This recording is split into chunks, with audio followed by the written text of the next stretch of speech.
Hvala lijepa. Poštovani posjetitelji, kolegice i kolege i poštovani kolege sa sveučilišta u Sarajevu, Ljubljani, Beogradu i kolegice sa sveučilišta Sjever, ali recimo tako netko tko može imati izvorno, iskonski i drugu perspektivu još jedne slavenske zemlje.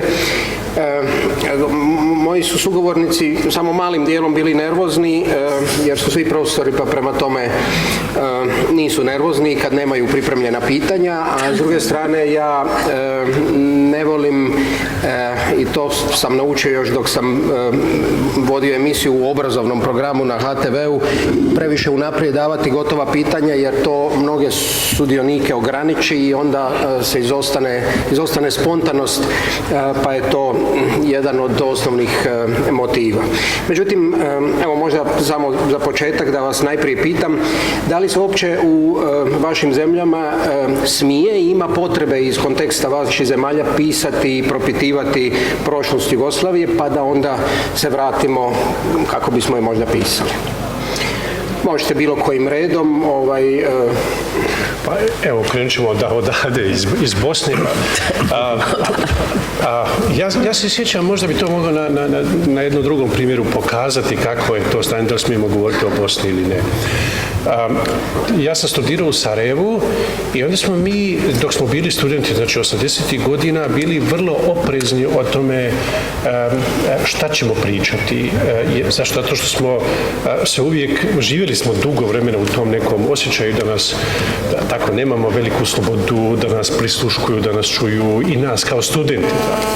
Ja sam došao u Zagreb i onda smo to mogli da pričamo na postdiplomski studij, mogli smo sasvim komotno da pričamo bez ikakvog tog osjećaja da će nas neko prisluškivati za susjednim stolom i tako dalje. I onda su došle promjene 90-ih i ja sam došao ponovo u Zagreb, počeli smo tako da pričamo, onda su mi neki rekli, sad malo pripazi, znaš, nije baš tako više zgodno o tome pričati, a u Bosni smo posle tih 90-ih mogli da pričamo baš koliko god smo htjeli i bez obzira o čemu smo mogli pričati, dakle bez tog ikakvog osjećaja da će nas neko zbog toga za susjednim stolom ne znam, prisluškivati ili nešto da možemo snositi neke sankcije zbog toga.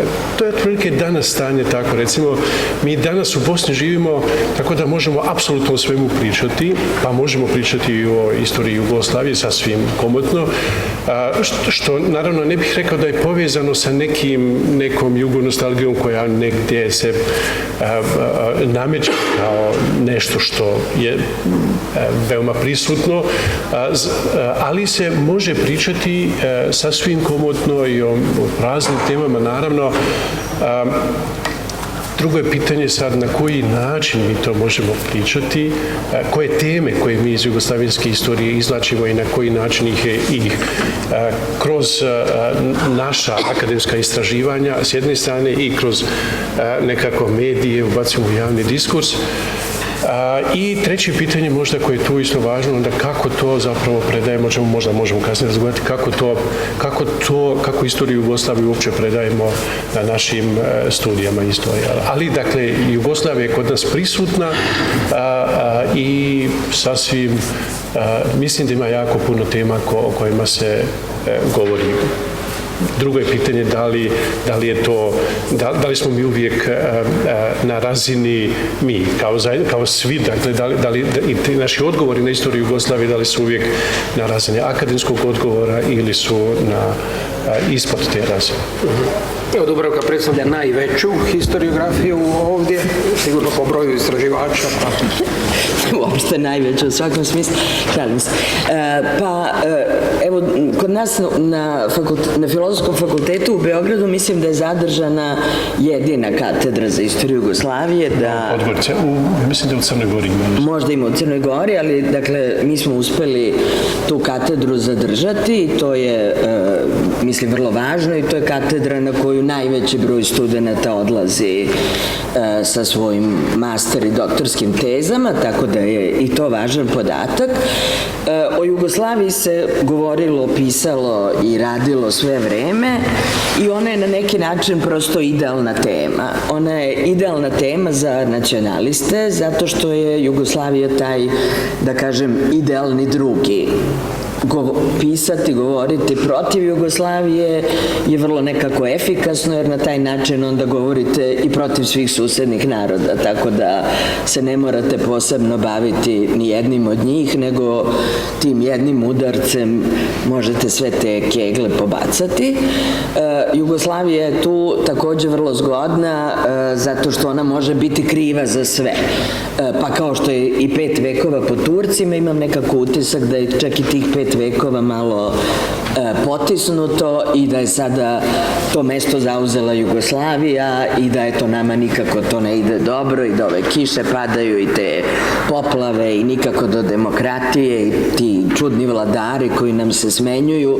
Nekako je sve to krivica Jugoslavije, u tom smislu svi koji su protiv, koji nisu volili tu državu ili je ne vole, mogu u njoj naći sve uzroke. Međutim, najmlađe generacije sada dolaze kod nas na doktorske sa krajnje zanimljivim temama koje nikada nisu rađene u vreme Jugoslavije i recimo vidim po njihovim interesovanjima da je tema samoupravljanja pravi hit u novim generacijama i oni dolaze sa vrlo zanimljivim konceptima, sa svojim doktorskim predlozima, tražeći korene samoupravljanja, tražeći uticaje samoupravljanja, na primer na zemlje Afrike ili čak na Kinu, imamo vrlo zanimljivih tu istraživanja, dakle nekih kombinacija tema kakve nikada ranije nisu postojale, kao što treba uvek ponoviti ono što mi često govorimo, to je da je saradnja, evo, svih nas i zahvaljujući Clio Festu, zahvaljujući Husni i History Festu u Sarajevu, da saradnja među istoričarima nikada nije bila ovako dobra, da su zajednički projekti, zajedničke knjige koje radimo, da je to sve procvetalo posle Jugoslavije i da je tu na neki način se ta nauka, ili smo je mi oslobodili od tih obaveznih figura, da tako kažem, i na taj način dali stvarno neke potpuno nove perspektive istraživanju Jugoslavije, tako da, eto, s punim optimizmom mislim da ovaj panel ima smisla i da će biti zanimljivo. Ja sam nekoliko mjeseci prije nego je Tonko Marojević umro putovao s njim u Podgoricu i onda mi on rekao, on je predavao tamo na fakultetu u Crnoj Gori, rekao mi je ja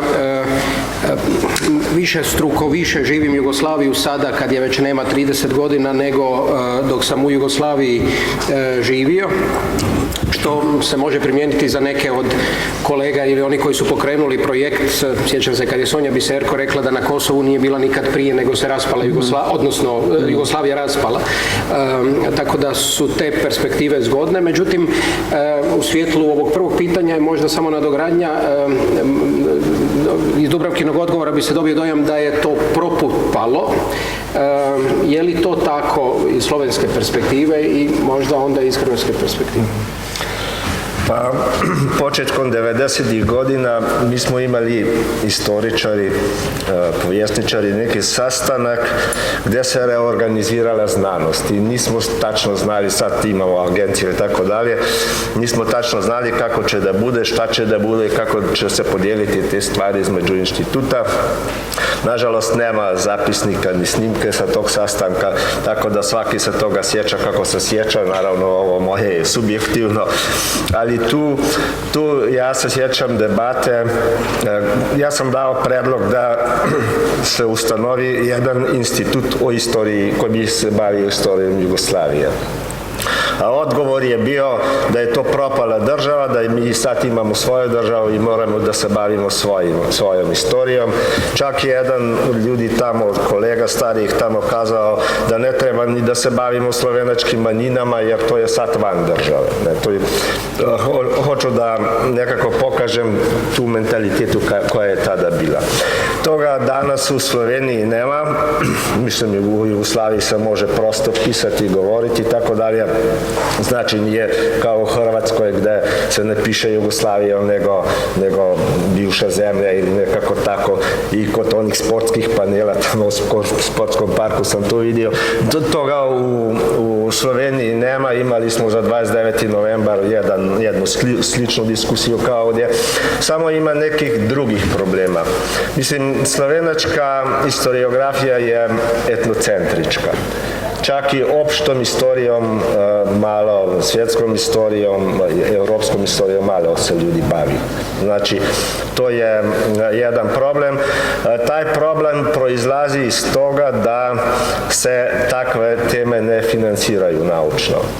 Znači, financiraju se isključivo slovenačke teme. Znači, ti možeš da nekako uvučeš Jugoslaviju unutra, ali to mora da bude slovenački okvir, znači obrnuto.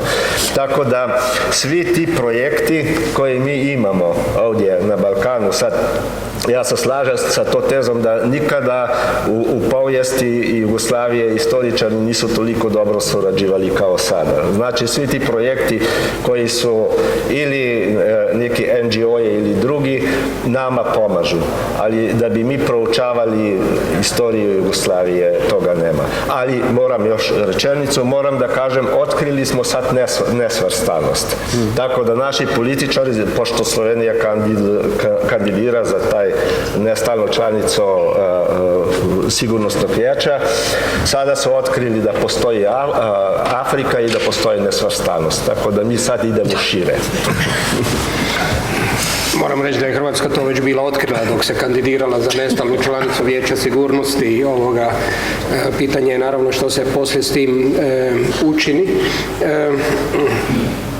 Je li Hrvatska najlošija u tom smislu? Mislim da teško bih mogla argumentirati detaljno tako nekakav sud. Mi uvijek imamo, dakle skloni smo biti kritički najviše prema vlastitoj situaciji. Ja mislim da je tu možda najviše sličnosti sa ovom slovenskom situacijom od ovih predstavljenih, ali mislim svi koji su ovdje su, pretpostavljam, svjesni, neki se i dobro sjećaju da je početkom 90-ih zapravo dominantna pozicija bila odbacivanje tog jugoslavenskog nasljeđa i u historiografskom smislu također. Tako da, recimo, prva i jedina sinteza povijesti Jugoslavije u Hrvatskoj, njeno prvo izdanje Hrvoja Matkovića 1998. Izašlo, imala podnaslov Hrvatski pogled.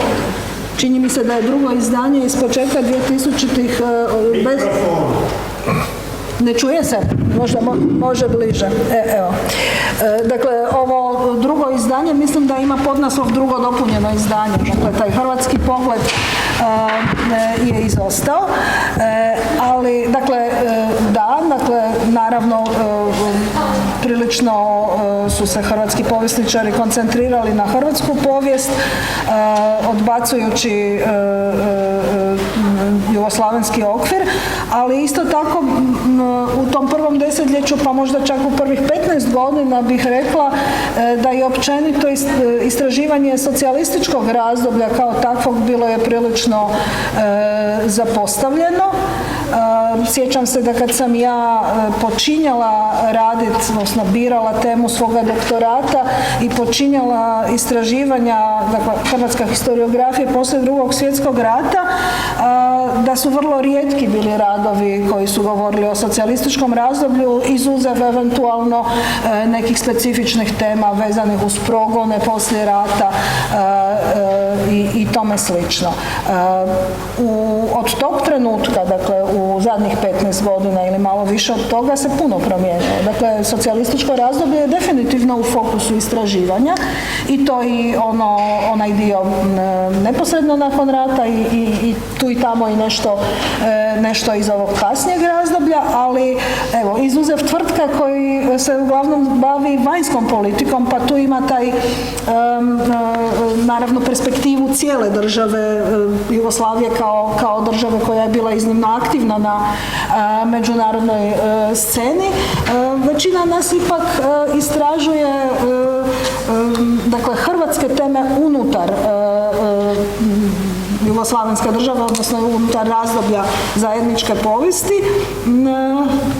Mislim da malo možda bolje sad izgleda, dakle, naravno, odlaze hrvatski povjesničari u arhiv Jugoslavije, to je iznimno važna građa za nas i mislim da se bitno manje izbjegava taj kontekst. Kao kontekst je to iznimno važno.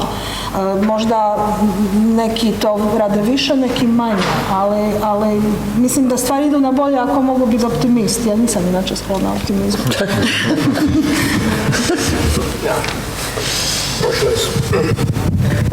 Prošlo je skoro 35 godina, možda nešto može ići nabolje, ali kad biste razmišljali o povijesti Jugoslavije kao sintezi,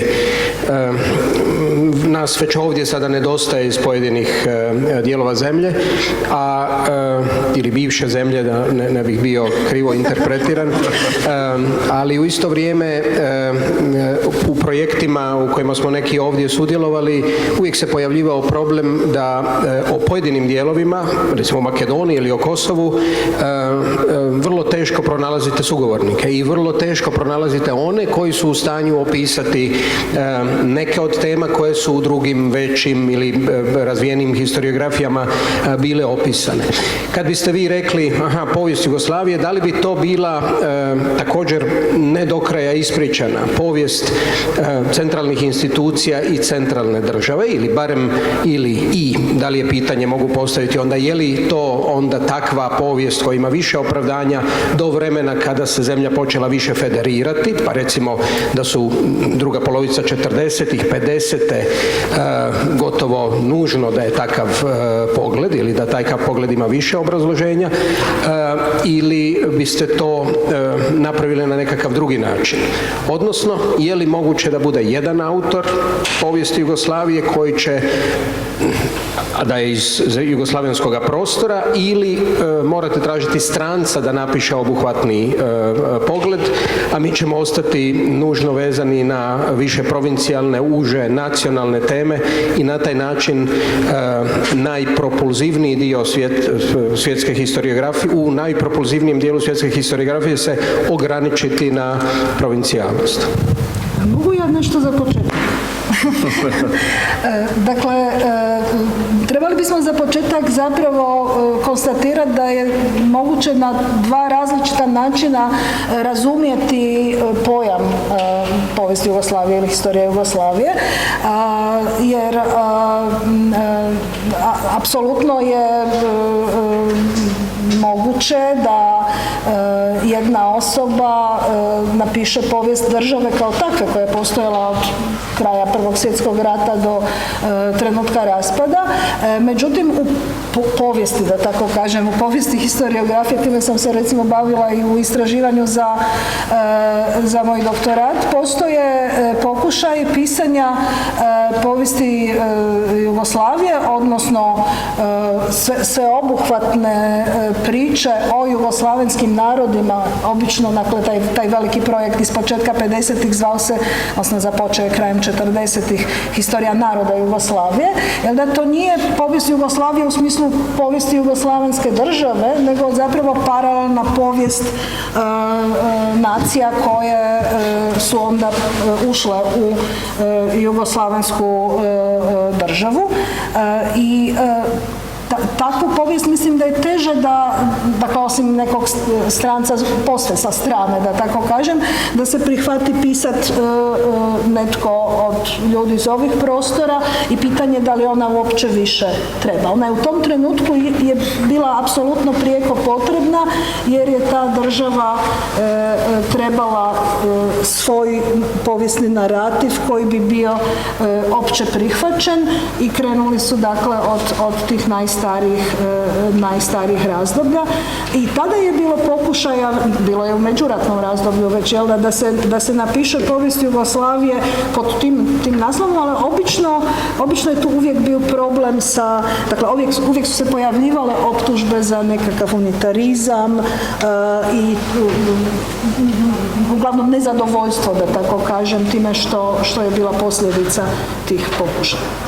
A odgovor na moje pitanje? Da li je moguće? Dakle, da li je moguće od stranca i nestranca i da li treba gledati kroz savezne institucije? Kako bi to išlo? Dakle, vjerojatno da, savezne institucije bi morale biti nekakav temelj tog prikaza, ali naravno pitanje da li govorimo samo o vanjskoj politici, da li govorimo o političkom razvoju, da li očekujemo neku sveobuhvatniju sintezu koja ima i dakle, gospodarski, društveni dio, to onda već situacija izgleda drugačije. Da? I o unutarnjoj politici je nemoguće govoriti samo na temelju rada saveznih institucija. Ta država nije tako funkcionirala. Naravno, ali o tome govorim. Dakle, nisam siguran da mi ovdje možemo tako lako, i čak kad bismo mi bili testirani, reći, aha, ovo su bili primjerice makedonski pogledi na ustavne promjene 71. godine. Ili ovo su bili makedonski prijedlozi na ustav 74. godine, koja je onda u Hrvatskoj temelj svega što je došlo. Znamo li mi to? Da li znamo na koji način su tekle debate? Da li taj tip problema historiografija treba obraditi da bismo uopće mogli razumjeti povijest Jugoslavije? Možda je sa Saveznim sekretarijatom za vanjske poslove najlakša situacija, jer tu nemate zapravo puno, ili barem nemate puno do trenutka dok republike nisu uvodile svoje republičke sekretarijate, ali to je i onako bio tek minorni mali dodatak gdje su se bavili manjinama ili konzulatima nekima i slično, ali samo po sebi nije igralo tako važnu ulogu. Međutim, za neke druge stvari, za način na koji se formiraju savezni organi, vlade, kako se postavljaju ministri, koji je utjecaj bio pojedinih, evo iz slovenske perspektive, Kardelj je sigurno puno više prisutan nego kad knjigu o istom razdoblju piše netko iz Beograda ili iz Bosne i Hercegovine. Dakle, u tome smislu, mislim, na koji način mislite da bi tu povijest Jugoslavije trebalo ispisati? Da li mi imamo da li smo se mi mogli itko maknuti iz toga Kardelj, Bakarić, Obzora ili nekog drugog, Rankovića? Pa, evo, ja bih htjela da pohvalim Božu Repea, pošto možda on sam neće sebe pohvaliti, ali to je knjiga koju je objavio Helsinški odbor, koji smo sad u stvari već nekako pomenuli, o Jugoslaviji 80. godina, što jeste ključna decenija koja je dovela kasnije i do raspada i do rata. I to je knjiga koja se zove Poglavlje, 1980. poglavlje, i tu je Božo Repe napisao čitav jedan niz radova o federalnim institucijama, o saveznim institucijama, kakve mi također nikada ranije nismo imali. Dakle, mislim da je prvi put u toj knjizi recimo pokazano kako je stvarno ta država funkcionisala. Time se niko nikad nije bavio. Dakle, gde se donose odluke, šta radi partija, šta rade republički nivoj, šta rade savezni nivoj, kako oni sarađuju i koji je onda prostor svakoga da radi za sebe. Mislim, to je stvarno jedan primer kako se to može i kako se treba raditi upravo da bi se shvatila celina. Jer mi što iz svog provincijalizma, etnocentrizma ili ako hoćemo naučne opredeljenjosti, bavimo se svojim. I onda dobijamo te knjige koje su, da kažem, federalno zamišljene. I onda imamo Slovenci plus Hrvati plus Bosanci i tako imamo onda ta poglavlja koja nas sprečavaju da vidimo tu celinu. Mi naravno moramo znati sve te poglede, perspektive i učešće svih republika, ako govorimo o socijalističkoj, da bismo razumeli, ali nas to na kraju sprečava da vidimo celinu. I tu su, nažalost, stranci bili bolji. Dakle, tu su knjige naših nemačkih kolega ili Britanaca bolje, jer oni su oslobođeni od federalne strukture i oni imaju mogućnost, a verovatno tako i predaju svojim studentima, da gledaju tu celinu. Tako da i ovo je potpuno tačno što si rekao, mi uvek gubimo iz vida i Makedoniju, Kosovo, često i Crnu Goru, i imamo i manjak komunikacija sa tim današnjim državama, tako da je to isto uvek problem čak i ovog federalnog principa. Dakle, kao imaš federalni princip, ali onda nemaš baš sve republike, nego nekim načinom odlučiš ko bi tu trebao biti zastupljen, tako da sve knjige pate od toga. Eto, kao sam te pohvalio. Da, evo, baš sam hteo da se zahvalim za pohvalu, pa ću ju malo proslijediti i na Husniju, jer on je pisao međurepubličke odnose. Tako da, ja mislim da su zapravo 3 elementa ovdje koje su bitna. Ovaj federalni nivo, ovaj, znači republike, a i međurepublički odnosi. Jer da shvaćaš što se događa u 80. godinama, važno je da znaš što se događalo između Bosne i Hercegovine i Slovenije. Kakve su polemike bile oko olimpijskih igara, recimo, i tako dalje. Tu ima puno takvih primjera. Znači, sve to troje mora se nekako udružiti. Ja mislim da smo tu na dobrom putu, a mislim da i stare knjige sa istim su se dilemama suočavali. Svi oni veliki projekti, istorija Jugoslavije, istorija SKJ, a enciklopedija Jugoslavije koja je došla baš do črka je, svi nekako stanu pred tim problemom. I svi više manje idu iz ovog principa istorije pojedinačnih republika i to je onda istorija Jugoslavije. Znači, tu i u to vreme su nam federalni organi dosta, osim kod partijske istorije možda, su nam dosta falili. I u partijskoj je bilo zapravo podijeljeno. Bio je taj segment republički. Pa ne, tamo je bilo za narode. To je naročito dobar princip bio. Svaki narod je imao jedan određeni dio, pojednaki više manje, pa kad se pisalo o industrijskoj revoluciji, Slovenija i Crna Gora su imali isto, a u Crnoj Gori bile su 2 fabrike. Tako da to je taj princip bio, recimo.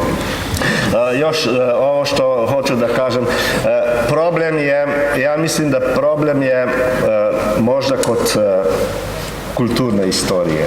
Jer tu se uvijek pojavlja pitanje da li je postojala jugoslovenska ili jugoslovenska socijalistička kultura, ako govorimo o tom razdoblju, ili nije.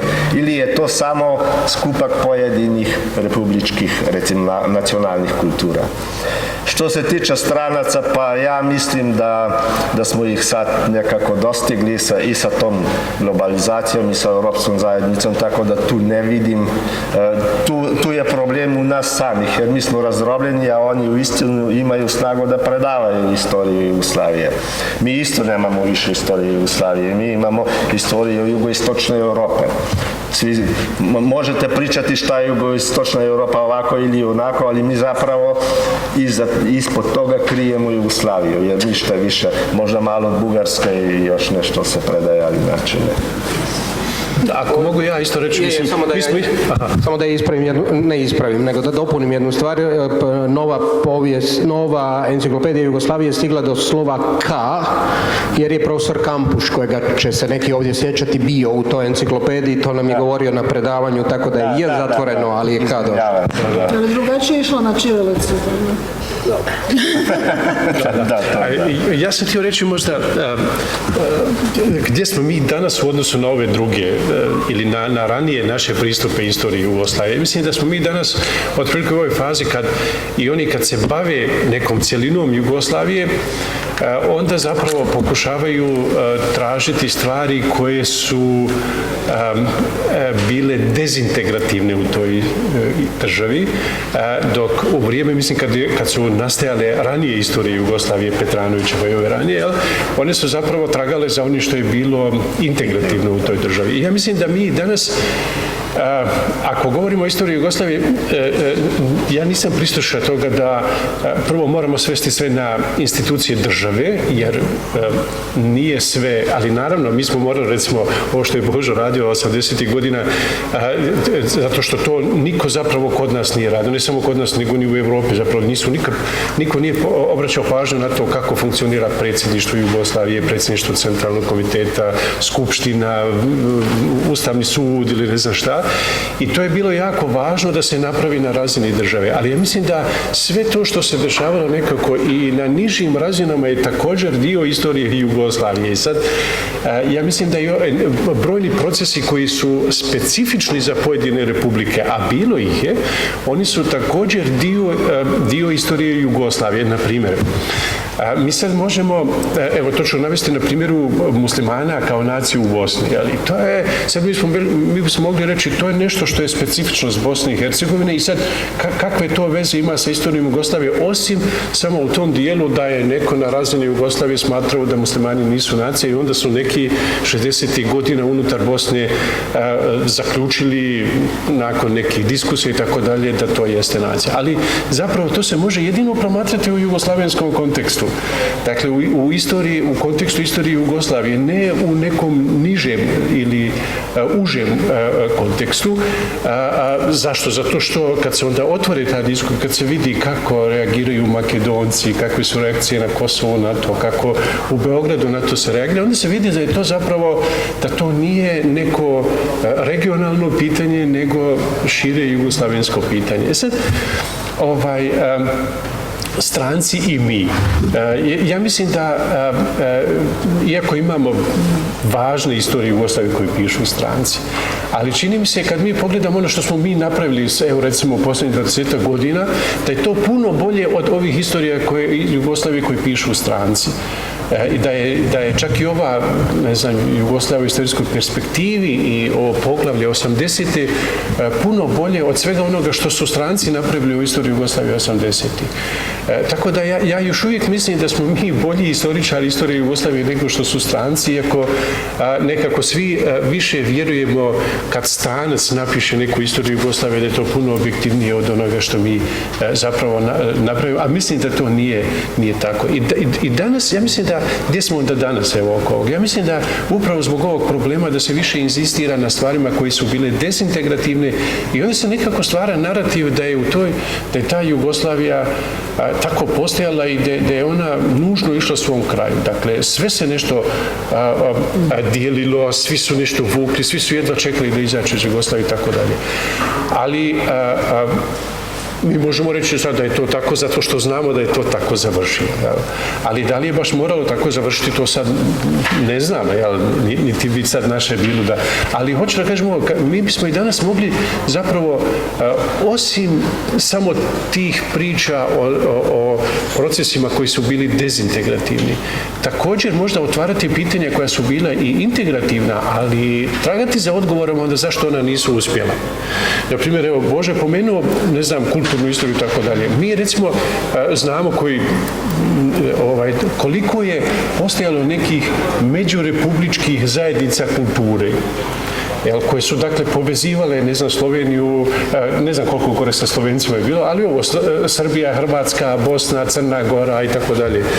Koliko je pravljeno tih međurepubličkih kulturnih manifestacija i tako dalje.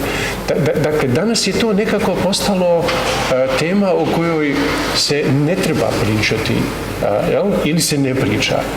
A zapravo, po mom mišljenju, bi bilo sasvim legitimno kad bismo danas vratili ta pitanja i onda pokušali vidjeti zašto to nije uspjelo. I to je također dio Jugoslavije. Tako da ja mislim da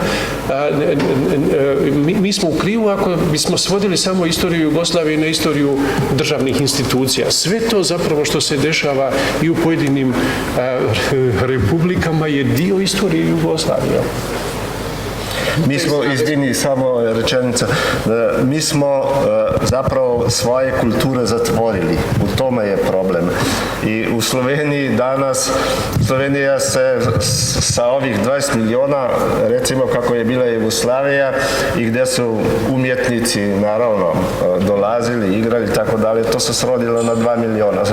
Mislim, se skrčilo, kako se kaže, suzilo na 2 miliona. I hvala. I sada sa ovog jugoslovenskog prostora još uvijek, i to je interesantno, može svaki pjevač da napuni najveću dvoranu, a ništa drugo. Ja sam imao nedavno zamjensko vozilo i radiostanica je bila slovenska. Što sam shvatio jedino po čitanju vijesti, po pjesmama koje su bile na radiju, apsolutno to su sve bile hrvatske pjesme, kako to već je i kako je to u mnogim drugim sredinama, osim u Hrvatskoj, ali to je sada druga stvar.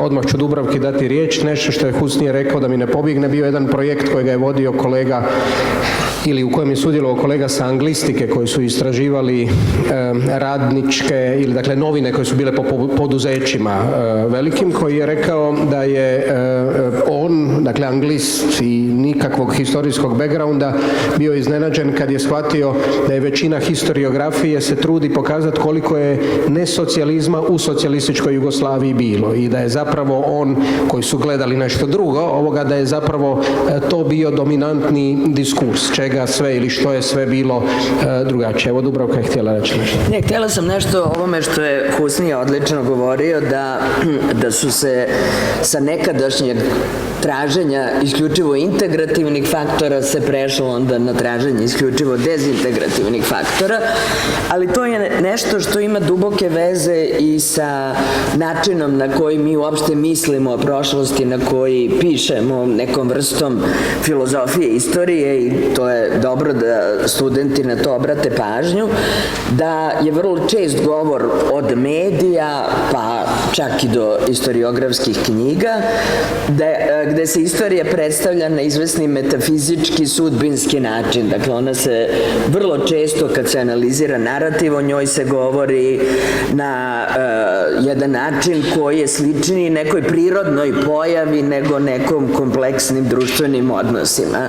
Tako da se ili govori nekim neutralnim jezikom, ne znam, onda se desio rat, recimo, ne znam kako se to rat desi, to je jedna ozbiljna organizacija, to puno košta, traži puno ljudi, znači ne može doći kao kiša, to hoću da kažem, ili se predstavlja kao nešto što nam se stalno vraća, zašto mi naravno nemamo nikakve odgovornosti, jer to dolazi tako ciklično, pa kod nas su vrlo česte i čak u ozbiljnim knjigama možete naći da se 91. ponovila 41. iako nema ničeg sličnog između 91. i 41. na primjer, ali ta ideja da se ta istorija vraća, ili ono što je najčešće, to je da ona nekuda vodi, i to je ovo o čemu je Husnija govorio. Znači, mi kada umesto da nam kraj nekog procesa omogući da o njemu trezveno i racionalno mislimo, dakle da kraj Jugoslavije bude otvaranje pravih debata o Jugoslaviji, nama je taj kraj poslužio da objasnimo da je sve ono prethodno vodilo isključivo takvom kraju.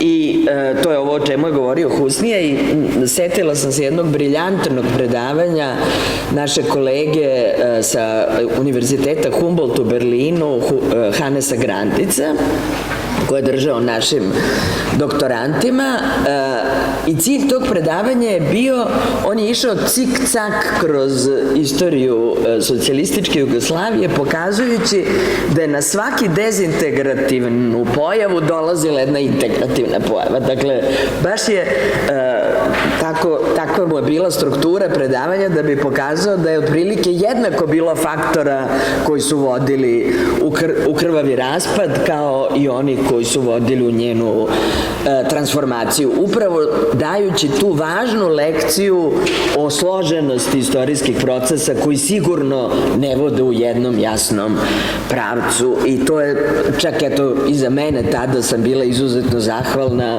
bila jedna važna lekcija o složenom razmišljanju o prošlosti pa i o Jugoslaviji. Pa, 91. okupirali smo svaki sami sebe, to je najgora okupacija, možeš da imaš. To je slično sa 41. da. Dakle, ja sam pak htjela komentirati, više puta je ovdje bilo ponovljeno, kako zapravo danas povjesničari, historičari iz ovih susjednih zemalja, jel da, ovdje dobro surađuju, puno bolje nego ikad prije i to je isto zapravo zanimljivo. Naravno, to ima veze i sa time da procesi u pojedinim republikama, u raznim područjima isto su sastavni dio Jugoslavije. Dakle, povijest jugoslavenskih historiografija, i tu moram reći da smatram da se mora govoriti u pluralu o tome, je isto jedno od područja, jel da, koje pokazuje mnogo toga što se u toj zemlji događalo, uključujući i pokušaje stvaranja jedinstvene ili barem, dakle, historiografije koja bi na neki način povezivala, neke razine koja bi povezivala te pojedine nacionalne historiografije, i ti pokušaji jesu bili prisutni, bili su u nekim razdobljima jači, snažniji, u nekima manje, ali na kraju konačni proizvodi, da tako kažem, a ti konačni proizvodi često su bili zamišljeni kao neka vrsta sinteza, završavale su time da su se suočavale sa kritikama i tu nekakva priželjkivani uspjeh je zapravo izostao, čini mi se. Dakle, i ova knjiga o kojoj će se govoriti o istoriji Jugoslavije u svjetlu kritika pokazuje da kakva je bila reakcija na jedan od takvih pokušaja. Da, mislim, to bi trebalo biti tema, ali mislim da ta tema, ili ovo što si rekla, najviše otvara pitanje historiografija, naših historiografija, a i pitanje ustroja znanosti, i pitanje naše potencije, i državne i svake druge. Dakle, ako danas hoćete istraživati povijest Jugoslavije, gdje ćete otići? Ako to hoćete raditi na razini studenata 4. i 5. godine, onda nećete doći nigdje u bivšu Jugoslaviju, nego ćete otići na sve ove fakultete uokolo koje nude taj tip programa. Ako ćete pogledati mnoge od radova koji su o našim temama obranjene vani, onda mnogi, pa uključujući i studente koji su naši, prije svega citiraju strane autore, čak i kad znaju jezik ovoga područja. Što nije samo pitanje svjesnoga, nego smo mi naprosto se doveli do tog trenutka. I možda jedna teza ili jedna opaska koja je bila zanimljiva u trenutku kad je prevedena knjiga Christophera Clarka, najprije na srpski, gdje je autor članka, mislim, u Vremenu rekao prije 50 godina, glavna knjiga koja se o atentatu u Sarajevu pojavila je bila Dedierova knjiga koju on piše na Harvardu i objavljuje na engleskom jeziku, i tu je ta historiografija ili on iz ovog prostora bio netko tko je napravio djelo o kojem se govorilo. 50 godina nakon toga imamo stranca koji govori o našim temama ili o velikoj temi, i to je bila knjiga zapravo koja je obilježila tu obljetnicu 2014. godine svugdje, pa i na ovom našem prostoru i tako dalje. Možda bih o tome volio da se probamo odrediti ili da imamo refleksiju o tome. Pa ja bi mogao na ovo kazati dve stvari. Prvo, što se tiče recimo tih citiranja i tih stvari i koja recimo historiografija preovladava. Preovladava englesko-saksonska, to je jasno. tu nema šta. I ono što smo pričali, Hannes Gradec i tako dalje, Bibari, to oni ono što mogu prodat, oni prodaju na engleskom. Znači tu je Francuska, barem u Sloveniji, skoro više nema utjecaja, francuska historiografija. Ni studenti skoro ne govore drugi jezik nego engleski. Znači to je neki mnogo širi problem, nije samo naš problem. Drugo je pitanje da li je to historiografija kao jedna historiografija ili je to neka zajednica historiografije. To je pitanje koje se pojavljalo već za vreme Jugoslavije. Mi smo naravno imali Jugoslovensko društvo istoričara, bio je Jugoslovenski istorijski časopis, bili su ti neki projekti koje smo spomenuli, ali ipak u suštini ta historiografija bila je nekako zbrojana iz Jugoslavija pojedinačnih republika. Ja mislim da historiografija Jugoslavije nije postojala. Jednom sam napisao i članak raspad historiografije koja nije postojala. Mislim, pokušavali su je ostvariti, ali je nisu. Tako da u tom smislu ja se više složim sa Magdom da mi moramo nekako udružiti snage tu. Da ćemo teško naći.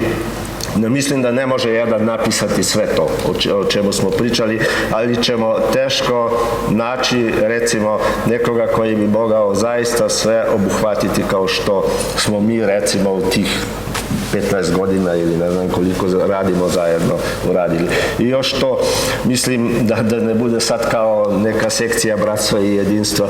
Ima puno istoričari koji se uopšte ne slažu. Tako da na ovom prostoru. Ako bi ih zbrojali, mislim da smo mi manjina koji se slažemo.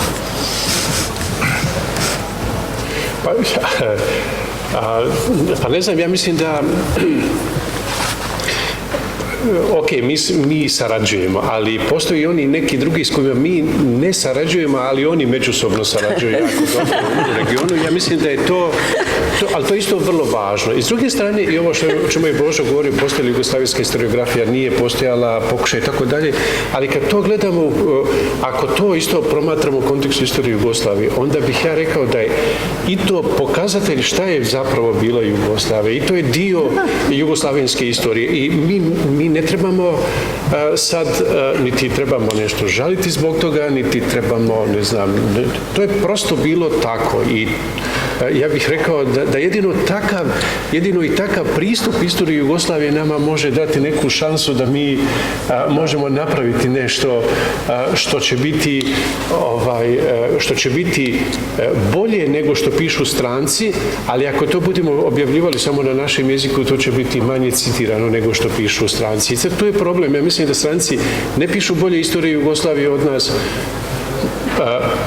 Iako mi, dakle, ja ne znam koja je, Magda je pomenula jedan primjer, ali mi nemamo puno nekih sintetskih historije Jugoslavije, dakle, ili su to neki segmenti, dijelovi ili ne znam što, ali stranci pišu cijelinu istorije Jugoslavije, ali ono što mi pišemo je također dio istorije Jugoslavije, ali su to, kako bih rekao, dijelovi istorije Jugoslavije. I to sam htio reći, dakle, mi sigurno pišemo puno bolje i puno formirani. Tako, nego stranci, ali će stranci uvijek biti više citirani nego mi. Tu što imam jednu opasku da zamolim. Htjela sam na ovo nešto da kažem što smo govorili, da se vratim na tu temu etnocentrizma.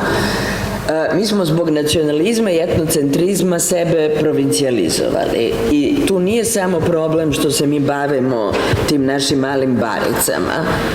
U krajnjoj liniji to je istraživački, akademski, naučno, tačno da smo s te strane mi sigurno jači od takozvanih stranaca, jer mi onda imamo priliku da sedimo godinama u arhivu i da to zaista istražimo, što oni i nemaju mogućnost. Nego je problem što smo mi sebe onda operisali od toga da iz naše perspektive ili perspektive neke važne teme odavde vidimo taj svet.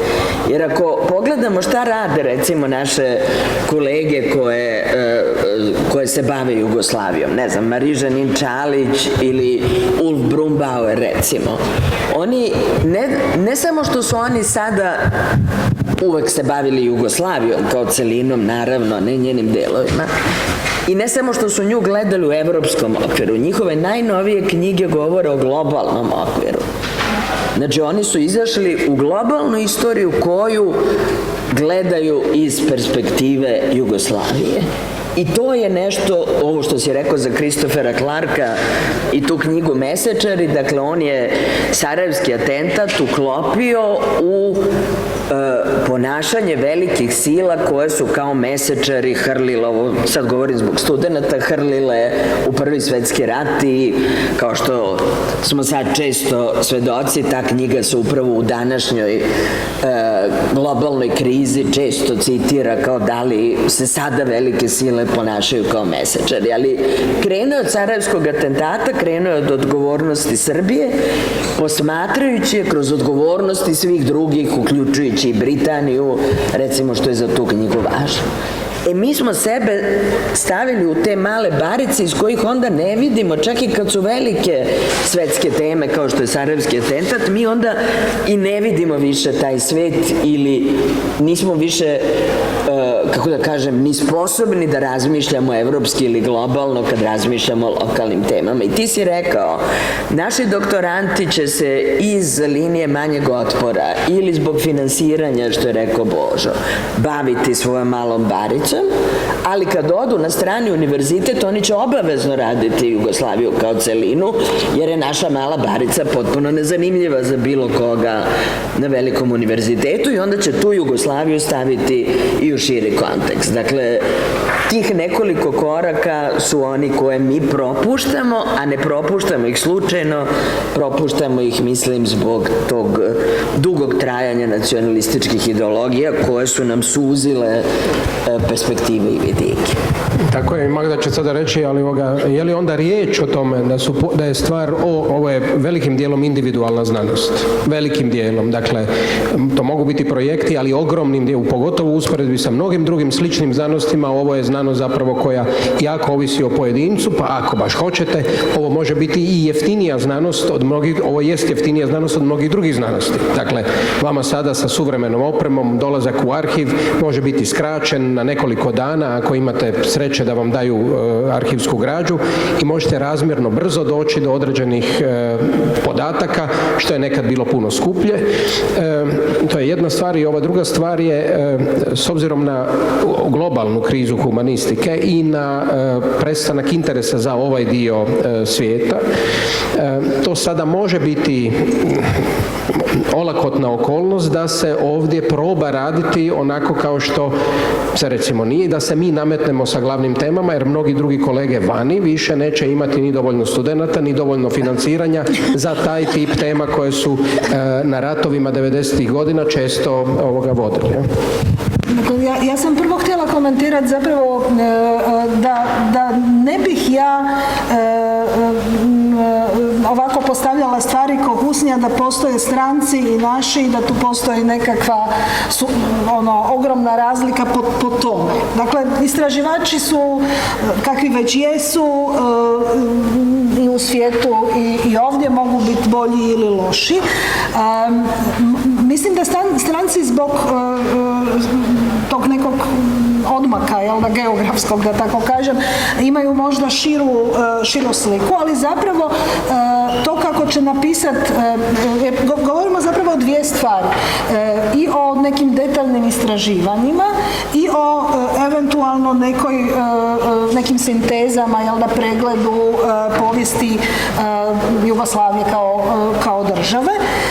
I sad, neovisno o tome da li će pokušati napisati sintezu neko s ovih prostora ili stranac, on će se morati osloniti na neka detaljna istraživanja. I ta povijest će biti to bolja što ima više boljih istraživanja, manjih tema i to je prirodno da ljudi i za doktorate i za općenito u svojim osobnim istraživanjima bave se nekim manjim temama, imaju prednost mogućnost, ako žive ovdje, da im je arhiv ovaj ili onaj bliže. Dakle, nama je naravno teme iz hrvatske povijesti primarno dolaze kao glavna tema istraživanja, zato što nam je građa koju imamo na raspolaganju ovdje primarno građa koja govori o Hrvatskoj. Dakle, na temelju arhivske građe koju imate u Hrvatskom državnom arhivu neće biti lako napisati povijest federalnih institucija. Dakle, tu je pitanje, naravno, ljudi, studenti i istraživači koji žive u Beogradu imaju tu prednost da imaju arhiv Jugoslavije bliže i što mogu ga koristiti. Dakle, tu bih i ne mislim da je tu važno ako dođe istraživač izvana baviti se tako tim temama užima, jel da, nužno u istraživanju temeljnom užim temama, ovisi o pojedincu da li će to biti neka genijalna analiza ili samo neki zanatski odrađen posao. A da, naravno, današnja tehnologija omogućuje da i mi, ako odemo na tjedan dana u arhiv Jugoslavije, možemo prikupiti u relativno kratko vrijeme, ako nema onih ograničenja pandemijskih, jel da, koje su bile sad pod zadnje na snazi, srećom ukinute, koliko čujem. Dakle, možemo prikupiti dosta građa. Znaš šta, ja mislim da nemamo dobar fokus ovdje. Fokus je danas drugdje. Fokus je prvo u tome, ja se slažem, mi smo još više manje individualisti, ali fokus je i kod našeg zanata, da tako kažem, na kolektivnom radu, na timskom radu. Tu nema individualne budućnosti. Mislim, tu nema sad ova vremena nekih velikih historičara kao što je Hobsbawm bio i tako dalje, to je prošlo. Danas ja to iz vlastitog iskustva govorim, 100 puta više možeš uraditi sa timom. U jednom projektu mnogo više. A drugo, što je, ovo je ipak malo vještački, stranci i mi. Danas se piše mješovito, da tako kažem. Dobri radovi su ako su ljudi iz neke regije, a i od drugdje. Ako tamo prođete kroz ove knjige koje su izložene, vidjet ćete većinom onog što sada je najnovije, to su kolektivni radovi. Znači, ja mislim da je tu budućnost. Kad sam ja počeo 80. godinama, naravno, mi smo radili neke poslove, da tako kažem, za strance, neke lom poslova, za Austrijance i tako dalje. I toga danas mnogo ima. Još uvijek smo, jer smo male države, nemamo te i financijske moći, i političke, i ekonomske, ali ipak su se stvari promijenile. Ipak sad se puno više surađuje i u širom. Evo, tu su spominjena bila neka imena sa kojima mi godinama surađujemo, a jesu i druga i pišemo neke zajedno stvari i tako dalje. Tako da mislim da tu sad fokus ide negdje drugdje. Dobro, to znači da misliš da je situacija zapravo dobra, da idemo u dobrom pravcu? Ja mislim ono što sam kazao, da smo mi prvo mnogo previše individualisti kao istraživači, jer je to, kao što kažeš, jeftinije. Mnogo jeftinije je nešto istraživati za sebe nego uraditi projekat, dobiti ljudi i tako dalje. A drugo, da smo mi još uvijek uprkos tome da smo mi ovdje zatvoreni u te svoje male jedinice i da preko nekih bilateralnih projekata vrlo teško prođemo. A bilateralni projekti, kao što recimo postoje, to mi svi znamo jer smo ih radili, to je 2000 eura za 3 godine. Sa tim ne možeš ništa uraditi. Tako da, ali možeš prijaviti projekte, recimo europske i tako dalje, koji vrede puno više i gde je obavezno regionalno pa i međunarodno surađivanje. Znači, ja u tome vidim. Drugi problem je ovdje birokratija, nećemo u to, ali ja mislim da je tu nekako budućnost. Ok, dobro, to se vjerojatno možemo složiti. Ono što sam ja mislio, između ostaloga, kada bi netko želio opisati povijest Ingre, koja je velika firma, ili naročito je bila velika firma tu nekoliko stotina metara od nas, on ne bi mogao tu povijest ispričati bez da ima jugoslavenski kontekst, jer ne bi mogao objasniti ni jednog kooperanta koji neće doći iz hrvatskog konteksta, područja i tako da. Isto vrijedi za brojna druga poduzeća, Đuru Đakovića i tako dalje. Tu je ova zatvorenost koju je Dubravka više puta apostrofirala zapravo nas onemogućila da vidimo. Ja mislim da neko vrijeme je izgubljeno, da mi u tom smislu za strancima jesmo zaostali i da mnoge teme nismo mogli otvoriti koje bi se inače otvarale, upravo zbog toga što je to bilo, 90-ih nemoguće, što i dalje ostaje problem sa financiranjem i slično, ali nisam dobio dojam dihotomije sa strancima, ali znate, ako je najbolja povijest Crne Gore nedavno napisana od Čeha ili ako povijesti drugih republika nastaju od stranaca, onda tu postoji nešto gdje naše historiografije na to nisu odgovorile, ali tu mislim, postoje dakle kolektivni projekti, nekakvi slično, ali mislim da to nije tema koja se ne može prepoznati ili problem koji se ne može prepoznati. Ako ima komentar neko.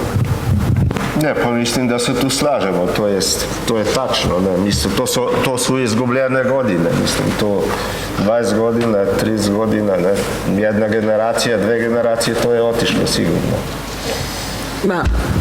Između ostalog je problem i metodološki, zato što se ovde dosta kasno ili nevoljno ili sporo, kako hoćete, prihvataju i određeni teorijski koncepti. Dakle, nažalost je historiografija još uvek vrlo, kako vi fino kažete na hrvatskom, događajnica. Dakle, to još uvek dominira.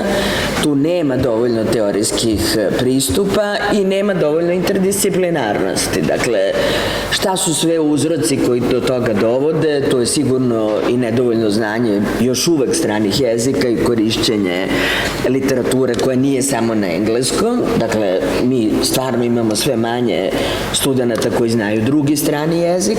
Tu bi francuski bio neophodan, tu bi nemački bio neophodan, upravo kad su metodološke stvari u pitanju, jer onda bi nam teorije i druge metodologije omogućile da iskoračemo iz te mikroistorije ili iz te etnocentrične istorije. Pokazale su mnoge knjige, evo sad sam se setila recimo Maksa Berholca, on se bavi zločinima u jednom selu u Bosni i Hercegovini. Dakle, to ne može biti uži fokus nego što je njegov, ali je zahvaljujući teorijskom kišobranu i zahvaljujući interdisciplinarnim ili transdisciplinarnim metodologijama on napisao jednu svetsku knjigu i postavio izuzetno svetski važna pitanja o nasilju i kako dođe do ubijanja u jednom selu i kako je to moguće među susedima. Dakle, on se uklopio u jednu globalnu raspravu o pitanju ratnih zločina i uopšte zločina. Komparativne točke mu su bile jako zapravo daleke, ne? I jako su mu daleke komparativne tačke. Ali one postoje u knjizi. One naravno postoje u toj knjizi. Sad, jedno od pitanja za sve nas je i zbog čega mi u metodološkom ili teorijskom smislu kaskamo za ovim čuvenim strancima, a kaskamo. I to je nešto što nas takođe onda drži zatvorene u tim svojim krugovima. Da, ako ja mogu samo, to moje razlikovanje domaćih stranaca je bilo više onako zbog prostog objašnjenja, lakšeg objašnjenja, ali kao što i kod nas je tako i među tim strancima, postoje ljudi koji pišu dobro ili loše. Sad samo pitanje je zašto mi vrlo često vjerujemo strancima čak i onda kad pišu loše. Imamo odličnu knjigu Maksa Berkolca, ok, to je super, imamo Hanesa Granzica iz Berlina koji radi fenomenalne stvari, ali mogli bismo napraviti i desetine njih koji rade loše stvari. Prema tome, ok, ok, razumijemo da je to domaći stranci tako prosto da se nekako lakše snađemo u tome, oni su izvana, mi smo odavde, ali to ne znači da je strana historiografija opet u svemu uvijek puno bolja od onoga što nudimo mi kao domaća historiografija. U tom smislu sam ja i komentirao za one studente koji radije će citirati stranu historiografiju i njihove strane mentore koji će ju radije prihvatiti jer drugu ne mogu pročitati ili je to najdostupnije i slično, što možda otvara pitanje kojeg ja ovdje često govorim, da bismo možda trebali pisati više na engleskom jeziku jer se protiv toga ne treba, mislim, i ne može boriti. Mislim, ovo je Dubravka jako dobro naglasila ovaj dio metodologije koju stranci više nekako razvijaju nego mi, tih teorijskih pristupa koje oni više nekako primjenjuju nego mi, ali možda još jedino, evo, Magda je pominjala izvore i to je naravno važno pitanje, ali ponekad mi ne moramo uvijek ili nisu uvijek samo izvori koji se nalaze kod nas isključivo vezani samo za našu istoriju. Naprimjer, ja sam skoro imao jednog studenta koji je trebao raditi master rad o Drinskoj Banovini. Sad, to je, dakle, Drinska Banovina koja obuhvata veliki dio istočne Bosne i veliki dio zapadne Srbije. I upravo smo to htjeli da radimo, da vidimo kako to funkcionira u to vrijeme. I onda je to bilo zanimljivo da su njegove prve verzije su bili fokusirani na Bosnu, na ovaj bosanski dio.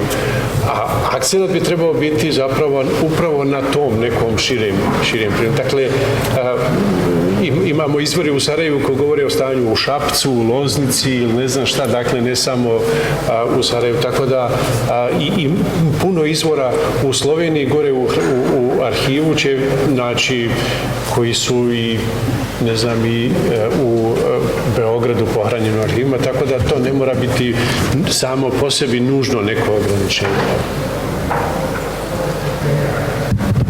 Dobro, u jednom trenutku ćemo otvoriti pitanja za publiku, taj trenutak se približava. Možda ako bih vas pitao svakoga, kad biste vi rekli evo ova knjiga mi se čini, ili ovaj fenomen mi se čini da najviše nedostaje iz povijesti Jugoslavije, obje Jugoslavije, što biste vi istaknuli? Što bi to bilo? Ili gdje se čini gotovo nemogućim da nitko nije obradio i da nitko nije napisao ili projektno dotaknuo nekakav veliki fenomen?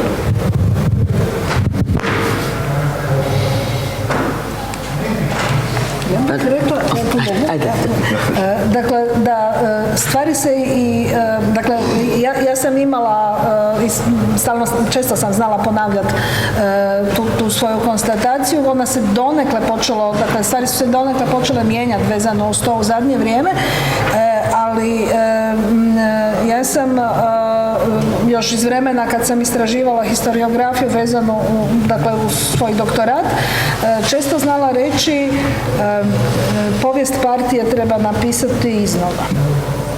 A bila je ta, posebno 90-ih, opća odbojnost da se obrati pažnja na povijest partije.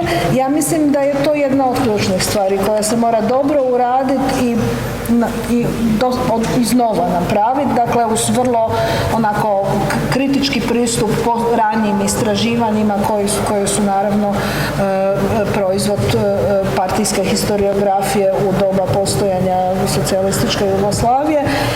Mislim da bolje poznavanje toga bi isto puno promijenilo. Možda samo jedno pitanje povezano s tim. Kako misliš napisati takav projekt da prođe u Hrvatskoj koji bi se zvao povijest SKH, SKU, KPH? Da, to očito treba na neka druge fondove aplicirati. Dobro, hvala. Treba zamoliti strance. Da, to će stranci raditi.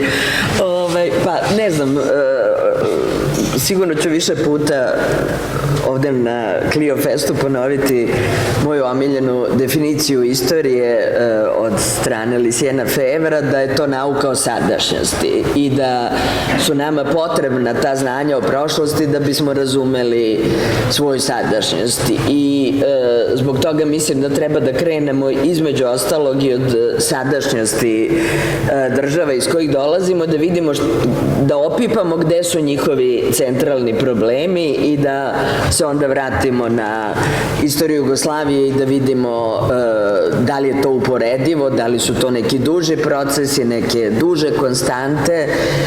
I u tom smislu recimo nešto što se nedovoljno istražuje svuda, mislim, je recimo politička kultura. To je nešto što puni naše institucije, što određuje kako te institucije funkcionišu, što se dokazalo u svim našim zemljama da možemo imati i najbolje zakone, da možemo imati dobre institucije, da možemo čak biti neki od vas u Evropskoj uniji, ali da je onda način funkcionisanja svega toga, sistema pre svega, u stvari međusobno daleko bliži nego sa nekim uporedivim drugim primerima. Dakle, to su neke vrste istraživanja za koje mislim da je vredi vraćati se u dublju istoriju i pratiti ne samo istoriju Jugoslavije, nego se vratiti do 19. veka, videti kako se vidi politički drugi, kako se ponašamo u politici, koja se retorika koristi i tako dalje. Naravno, tu je onda istorija sećanja kojom se sve više srećom bavimo. U Hrvatskoj su se posebno i Magda i Snježana i Branimir Janković kroz istoriografije bavili, ali jedna vrsta komparativne istorije sećanja Jugoslavije mislim da bi mnogo toga otkrila, da su mnogi nesporazumi u Jugoslaviji, pored naravno nesporazuma u uređenju države, unitarizma, centralizma, svega onoga što znamo, ali načini na koji smo se sećali nekih zajedničkih događaja su, mislim, bili glavni okidači i za njeno rušenje. Istorija je bila, kao što znamo, upotrebljena da bi rat postao moguć i nešto što, recimo, sad pokreću francuski istoričari, što mislim da bi bilo vrlo važno za jednu komparativnu istoriju Jugoslavije, je istorija koncepata. Dakle, šta mislite kad kažete država? Šta mislite kad kažete federacija? Šta mislite kad kažete demokratija?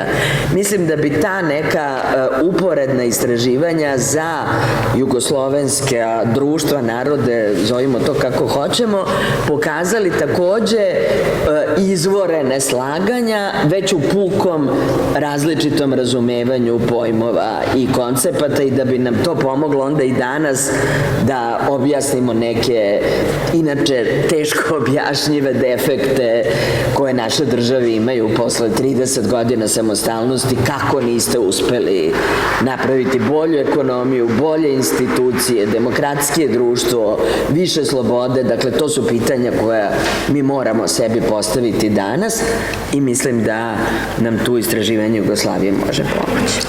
Pa ja mislim, tu su neke nove teme zapravo koje smo sada nabrajali. To je sve odlično jer su novi pristupi historiografiji i tako dalje. Još bi mogli svašta kazati i vizualna istorija, recimo istorija spomenika i tako dalje. Ali zapravo ja mislim da smo odgovor već dali u onom prvom dijelu. I to je, mi moramo neke stvari preispitati, jer mi se zapravo sada više manje bavimo tim posljednjim periodom i kao što je kazano dezintegracijom. Mi moramo preispitati koliko je zaista bilo socijalizma u socijalizmu, a ne koliko ga nije bilo, koliko je bilo jugoslovenske kulture zajedničke i na kakav način se iskazivala i takve teme. Mislim, to je ono što nam fali, što prijašnje generacije nisu ni mogle naravno raditi, ali mislim da tu se prilika nudi, samo problem je u tomu što to nije baš interesantno više. Znači, to je sad puka istorija neka i nije ni za financiranje, ni za projekte, to nije više atraktivno. Mislim, nije samo ovaj ideološki dio kako ćeš Jugoslavensku partiju u Sloveniji ili u Hrvatskoj prijaviti kao projekat, nego to je tema koja se čini pomalo pase, iako nije. I meni se čini da je tu važno naglasiti to da i mi ponekad čini mi se da i u nekim diskusijama vrlo često svodimo Jugoslaviju na socijalističku Jugoslaviju. I to je u nekom javnom diskursu tako vrlo prisutno. Ja mislim da je to vrlo važno nekako nametnuti novi taj, ne novi narativ, nego tu priču o tome zapravo da Jugoslavija postoji od 18. ne od 45. I dok smo sad ovo pričali, jako puno je tema i ranije otvarano i slaže se s Božom da su nužna ta nova preispitivanja, ali sjetio sam se knjige jedne izjave koje je Magda čini se stavila na naslovnicu svoje knjige, jer kad su pričali kako pisati istoriju partije ili šta su, onda je to bilo pitanje da li u skladu sa činjenicama ili u skladu sa marksizmom. Onda je sad bi zapravo bilo ključna stvar, ja mislim, kako bismo mi trebali pisati istoriju Jugoslavije, mislim, u skladu sa činjenicama, a ne u skladu sa nacionalizmom. Dobro, ovdje smo možda malo više govorili o socijalističkom vremenu zbog toga što se više bavimo tim razdobljem, a kad govorimo o krizi nekog razdoblja, onda je tek međuratno razdoblje u debeloj krizi i čak na velikim skupovima je vrlo teško pronaći stručnjake za to razdoblje i tako dalje. Ovo što je Božo podvukao, a zapravo se provlačilo kod nas. To je to što sam rekao o izgubljenom vremenu. Dakle, mi smo zbog nemogućnosti da se određenim stvarima ili nesposobnosti ili slabih povjesničara stvarima bavimo, izgubili vrijeme i ostale su ogromne lakune koje će biti teže pokrivati zbog toga što se teže može financirati, zbog toga što nešto izgleda demode, zbog toga što s tim možda nećete moći napraviti karijeru na način na koji bi se to očekivalo, što ima puno atraktivnijih tema i tako dalje i tako dalje, i to je naprosto problem ovoga prostora, ali izgubili smo mi razne druge potencijale i mogućnosti, pa evo tako smo i ovdje. Promijenit će se to. Vraćaju se. Pa vraćaju se, ali ovi će drugi otići naprijed, kao iz one silogizma, tako da ako ima netko od studenata samo zbog mikrofona, pa možemo od organizatora. Tamo, evo, gospodin želi nešto. Samo malo dobit ćete mikrofon. Evo, mikrofon dolazi. Da. Evo, bit će za vas, samo se predstavite i budite svi kratki. Ja mislim da mogu i bez mikro, ali imam dovoljno jak glas, ali eto, može i sa ovim. Zdenko Zlatar.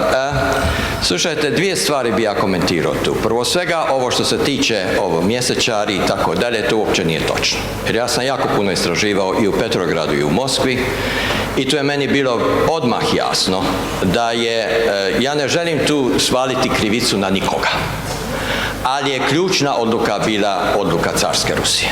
Carska Rusija nije ušla u Prvi svjetski rat, što je postao Prvi svjetski rat kasnije, nekako nasumce, ovako i tako dalje.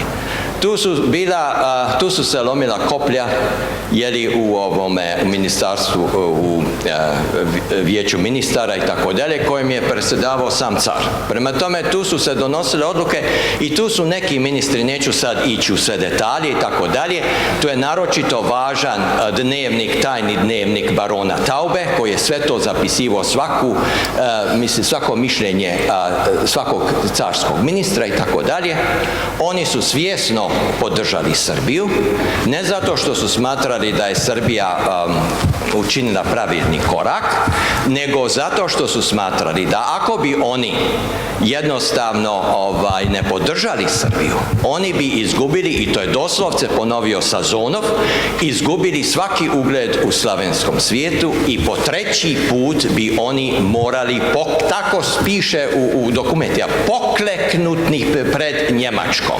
1878. i 1908. oko Bosanske i 1914. I svi i car su rekli ne.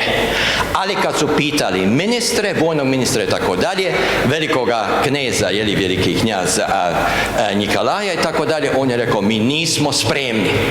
ali moramo ući, mi nismo spremni. Prema tome oni nisu otišli, pa mislim, tu ima dosta paralela po mom mišljenju i sad sa situacijom u Ukrajini sa Putinom.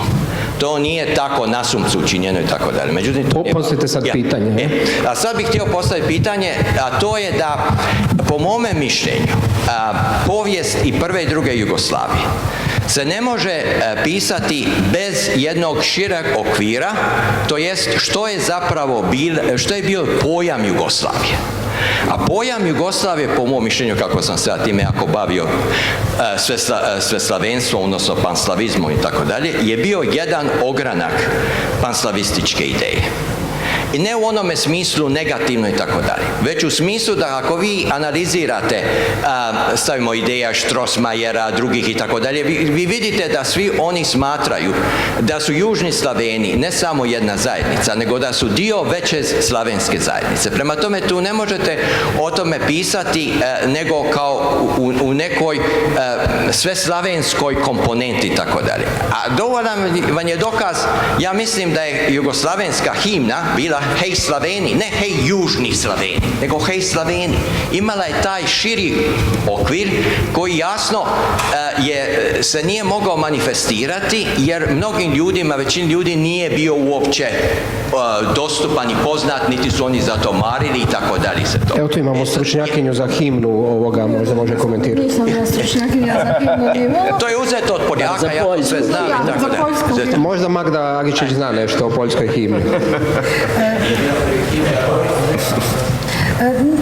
Dakle, naravno da ste u pravu da kad se piše o povijesti neke države, onda se gleda njena geneza koja je povezana i sa tim nekim ideologijama koje su dovele do njenog stvaranja. Ali ja bih tu mogla dodati da nije moguće razumjeti to bez razumijevanja uopće procesa nastanka nacija i ideje o tome da jezik je presudan za stvaranje nacija. Dakle, to je još širi kontekst nego zapravo samo slavenski.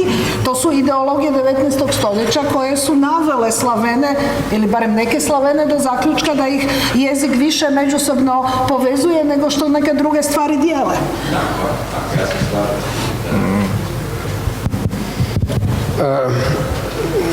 Netko još možda što bi iz perspektive studenata moglo nedostajati ili što bi ako imate, ako nemate možemo mi nastaviti još nešto malo razgovarati. Ima. Evo, izvinjam se, mikrofon jeste, da li me čujete? Da. Ipak ne mogu da odolim. Ja sam Dragan Stojković iz Zemuna, iz Beograda. Naime, mislim da treba, kada se govori o Jugoslaviji, razdvojiti pitanje Jugoslavije kao države i Jugoslavije kao društva. A Jugoslavija kao država, jedna i druga, su nosile u sebi stalno dezintegracione sukobe, konflikte, interese raznih centara političkih, ideoloških, da ne govorimo religijskim i tako dalje, ali je društvo bilo nešto drugo. To je jedan nevidljivi u našoj, ja mislim, historiografiji sadržaj Jugoslavije i mislim da je društvo jugoslovensko bilo žrtva jugoslavenskih država. Naime, ti procesi još od prve državne tvorevine, kretanja stanovništva u Jugoslaviji su bili takvi da ste vi u Srbiji, na primjer, imali jako mnogo ljudi iz Slovenije i Hrvatske, stručnih ljudi koji su bili potrebni industriji, rudnicima i tako dalje, koji su se tamo asimilovali i koji su našli sve. Imate u Beogradu recimo jednu porodicu, to možda Boža Repe zna, to je nedavno ambasada Slovenije i obeležila staru beogradsku porodicu koji su došli 20. godina, proizvodili su sita, zanatska jedna porodica. Imate u Sloveniji jako mnogo ljudi iz Bosne, iz Hrvatske i tako dalje, koji su se tu našli u svom životnom i neću nikad zaboraviti, ovo je jedan slikovit primjer jednog partizana iz okoline Smedereva, Nauma Konstantinovića, koji je u završnim borbama za oslobođenje Slovenije ostao bez obe noge. Bolničarka Marija se zaljubila u njega i imali su dva sina, Boruta i Borisa. A Naum Konstantinović je tako dobro govorio slovenački jezik da se sa svojim prijateljima raspravlja o čistoti slovenačkog jezika. Bezbroj takvih primjera iz privatnog života. To je možda zabeleženo više u literaturi, u književnosti, ali mislim da se historiografija nedovoljno bavi tom vrstom procesa jugoslavenskog društva koje, hoću da kažem, bilo žrtva, ostalo žrtva jugoslavenskih država, politika i drugih interesa. I zbog toga, ako govorimo o nekoj budućnosti, sadašnjosti i budućnosti, apsolutno jugoslovenske države predstavljaju opasnost za jugoslovensko društvo koje i dalje postoji u ovom nekom kulturnom smislu, a mislim da smo svi mi neka vrsta dokaza za to. Hvala. Ako neko misli komentirati, mislim, ja sam mislio da vidimo... Evo vas. Izvolite. Hvala. Ja ne znam koliko mogu komentirati ovo prethodno pitanje, ovo vaše prethodno razmišljanje o odnosu jugoslavenskog društva i jugoslavenskih država, ali bih se rado vratila, ako mogu, na jedno čini mi se polupregaženo pitanje koje je postavio profesor Jakovina, a to je ono o pitanjima sveučilišnih, odnosno o pitanjima sveučilišnih politika, ako se sjećate. I kako sam slušala raspravu, nije me ostavljala, nikako da me prođe ta napetost u vezi sa s tom vašom napomenom. Možda je jedan od razloga, a gotovo čini mi se da je konsenzus ovdje, da su se države nastale nakon raspada Jugoslavije provincijalizirale.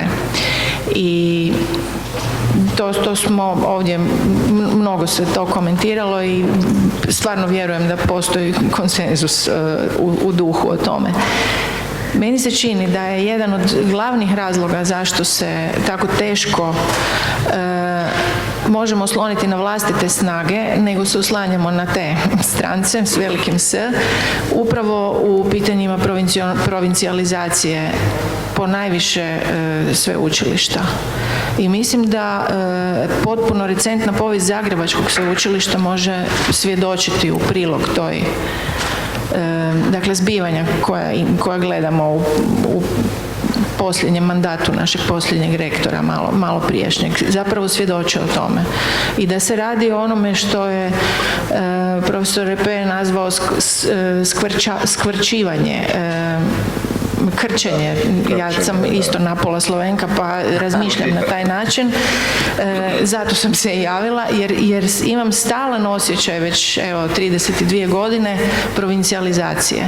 I promatram ga i u Hrvatskoj, nešto manje u Sloveniji, ali definitivno ga promatram. I simptomatično je da su me maknuli iz okruglog stola 3. programa Hrvatskog radija, nakon što sam najavila za sezonu 22. seriju razgovora o pitanju provincijalizacije. A posljednja emisija prethodne sezone se ticala sveučilišta. To više nije bilo prihvatljivo za ovu konfiguraciju na 3. radijskom programu. Evo, to je moje razmišljanje o... Dakle, taj odnos sa sveučilištima koja su nositelji protoka ideja i provincijalizacije pisanja i tog našeg vlastitog narativa o povijesti. Povijest Jugoslavije, odnosno svega što se zbivalo s Jugoslavijom, je strahovito zanimljiva. Stjecajem okolnosti, s obzirom da s Magdom imam priliku jako puno razgovarati jer dijelimo i kabinet i prijateljujemo već 10 godina. Pitanje povijesti partije koje ste sad postavili, kako si zamišljaš pisati o partiji? Ko će ti to točno, ko bi to točno financirao? I u kojim točno postjugoslavenskim zemljama? Pa to se mora pisati zajedno sa nekim, taj projekt se mora raditi zajedno sa nekim bezopasnim partnerom iz inozemstva. Ili bezopasnim ili vrlo snažnim. Ja sad ne smijem možda imenovati, ali sad, i bio je mladi kolega Iza, ako može prvo on postaviti pitanje. Mnogi stranci se zapravo čude zbog toga što si mi sami činimo i zašto se stvari događaju kao što se događaju oko ovog provincijalizma. Mislim, to je bio jedan od leitmotiva i trebao je biti jedan od leitmotiva, možda samo svima za vježbu, neka si svaki Dalmatinac zamisli što je Slobodna Dalmacija značila 80. godina i što Split znači u Hrvatskoj danas, ili što industrija Maribora znači danas, a što je značila nekada. Tako da to je, i da ne idemo dalje, to je naprosto to. Međutim, to nije moralo također se dogoditi nužno. Ja bih rekao. Izvolite, kolega. Može, hvala. Ovako, ja bih zapravo imao dva pitanja vezana za temu okruglog stola. Prvo bi bilo, a to nije nešto što je zanemarivo u mom pogledu. Kada se govori o pisanju o Jugoslaviji, zanima me, promatra li se tu i ta, pod navodnicima, treća Jugoslavija, znači koja je egzistirala od 1991. do, znači, odcepljenja Crne Gore 2006. Kako je to u Hrvatskoj, Sloveniji, BiH, Srbiji. A drugo bi bilo pitanje, ono što me više brine, obzirom da ste svi napomenuli manjak interesa za proučavanje ove tematike, bilo prve, druge, 19. stoljeća Jugoslavije i svega vezano, smatrate li da je neminovno da se dođe do toga da ćemo biti progutani od velikih naroda i povjesničara i bit će prepušteno u jednu ruku da oni to promatraju kroz određeno razdoblje u budućnosti?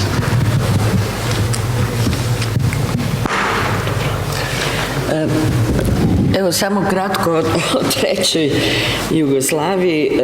Ona se još ne istražuje dovoljno ozbiljno, to su, znači, nastale 92.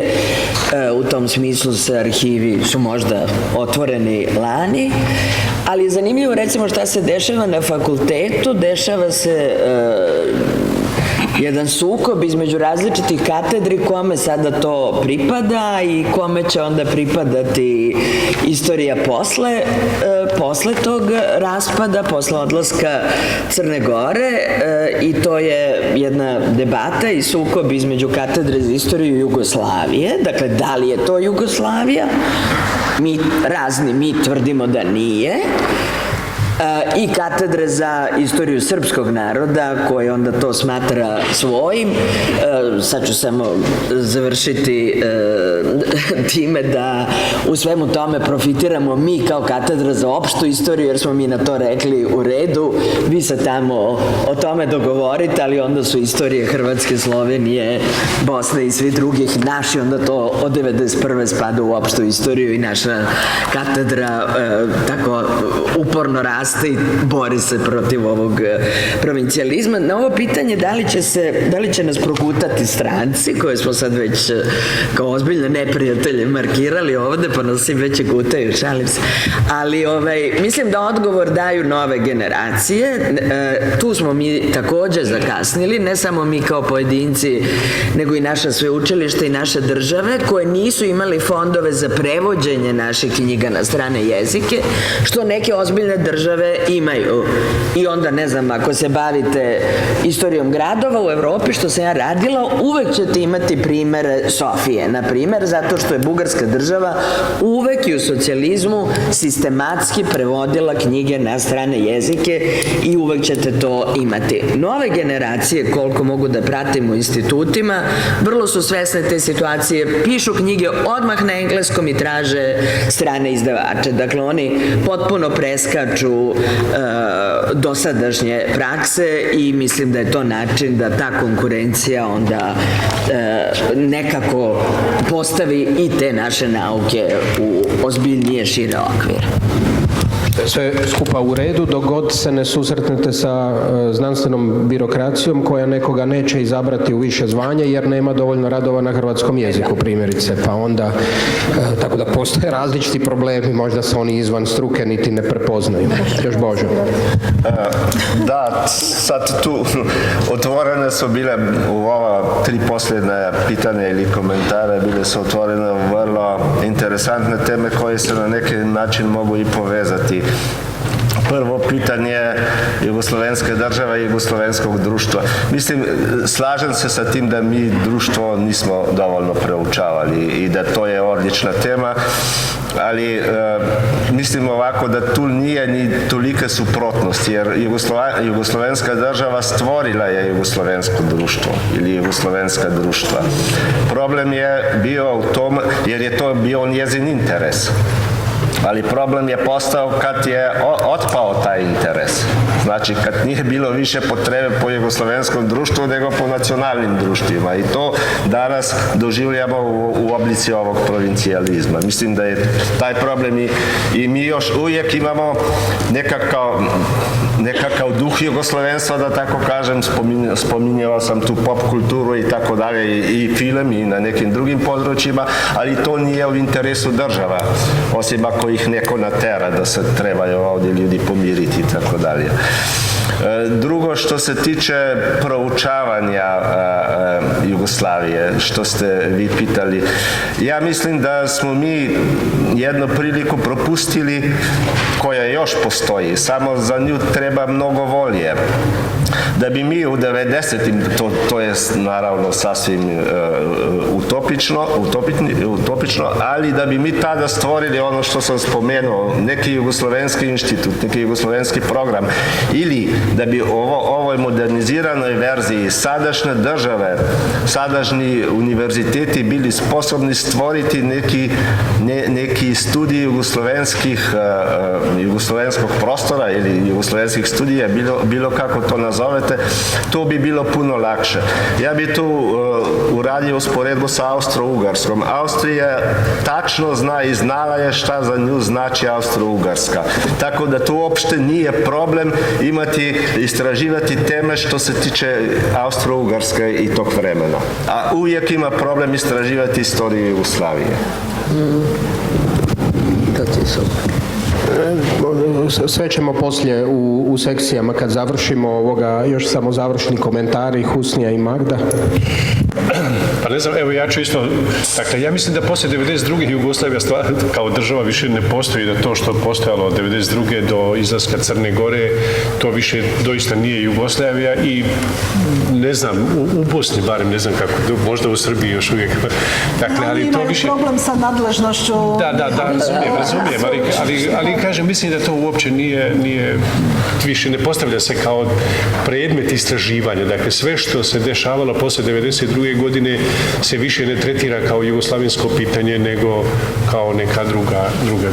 Ja mislim, ja se s tim slažem da to nikakve više veže nema sa Jugoslavijom, nego čak i taj naziv više nije bio, ili rekli bismo opet, to je više bila kompromitacija Jugoslavije nego što je nekako nasljednik jugoslavenske ideje.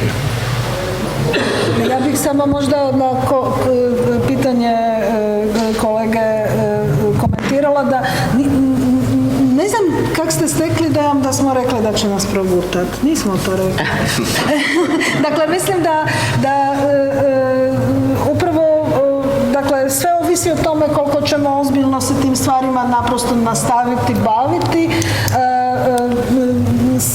Strana historiografije imaju taj problem što interes za neke regije se povećava obično vezano uz neke krizne situacije i zapravo svakoj regiji, svakoj državi bi najbolje bilo poželjeti da postane neinteresantna za strane historiografije, to je za narod sigurno bolje.